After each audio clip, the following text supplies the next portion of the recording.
மிதுன ராசிக்காரர்களுக்கு இந்த குரு பகவானுடைய பெயர்ச்சியின் போது 3 பார்வைகள் சொல்லியிருக்கீங்க.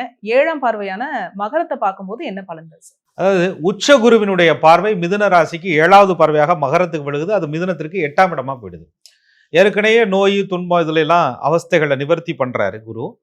அதுக்கப்புறம் அவமானங்களை நிவர்த்தி பண்றார். அதுக்கப்புறம் மிதுன ராசிக்காரர்களுக்கு வெகுமானங்களை கொடுக்குறார். அவமானமே ஒரு அவமானத்துல இருந்துதான் ஒரு நல்ல படிப்பினைகள், நல்ல பாடங்கள் கிடைக்கும். அந்த படிப்பினையை குரு கொடுக்குறார்.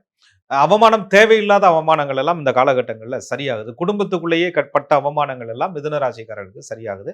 8ஆம் இடங்கிறது அவமானம் மட்டும் இல்லாம திடீர் அதிர்ஷ்டம், மறைமுகமான செல்வ வளம் இதெல்லாம் சொல்றாங்க. ஒரு இன்சூரன்ஸ் பணம், அதுக்கப்புறம் ரொம்ப நாளா வழக்குகள்ல இருக்கக்கூடிய விஷயங்கள் அவங்களுக்கு நிவர்த்தியை கொடுக்கறது, இதெல்லாமே 8ஆம் இடத்தை வச்சுதான் சொல்றோம்.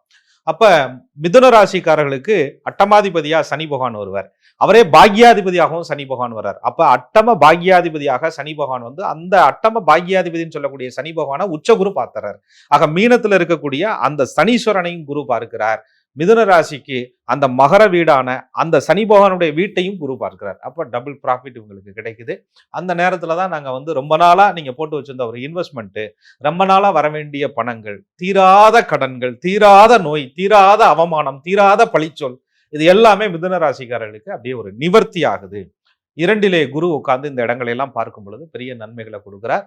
ஆக 8ஆம் இடம் அப்படின்னு சொல்லக்கூடிய ஒரு விஷயம் என்பது மிதுனத்திற்கு ஒரு ஆறுதலான ஒரு அமைப்பாக குரு பார்வையில ஒரு சக்சஸ்ஃபுல்லான ஒரு இடமாக அந்த இடத்துல மாறுது. சனி பகவான் யோகங்களை கொடுக்க கடமைப்பட்டவராக இருக்கிறார். ரொம்ப நாளா வெளிநாடு போக முடியாதவங்க, குழந்தை பாக்கியம் தடை ஏற்பட்டவர்கள், குழந்தை இல்லையேன்னு அவமானப்பட்டவர்கள், குழந்தை நல்லா படிக்கலையேன்னு அவமானப்பட்டவங்க, செல்வ வளம் வைத்திருந்து ஒரு வீடோ மற்ற விஷயங்களோ செய்ய முடியலையேன்னு நினைச்சு கஷ்டப்பட்டவங்க, அந்த குடும்பஸ்தானம் பிணைப்பு பிரிஞ்சு இருந்துச்சு அப்படின்னு நினைச்சு கஷ்டப்பட்டவங்களுக்கு குடும்ப ஸ்தானத்துல இருந்து அந்த இடத்தை குரு பார்க்கும்போது ஒரு நல்ல நிவர்த்தி உங்களுக்கு கண்டிப்பா கிடைக்கும்.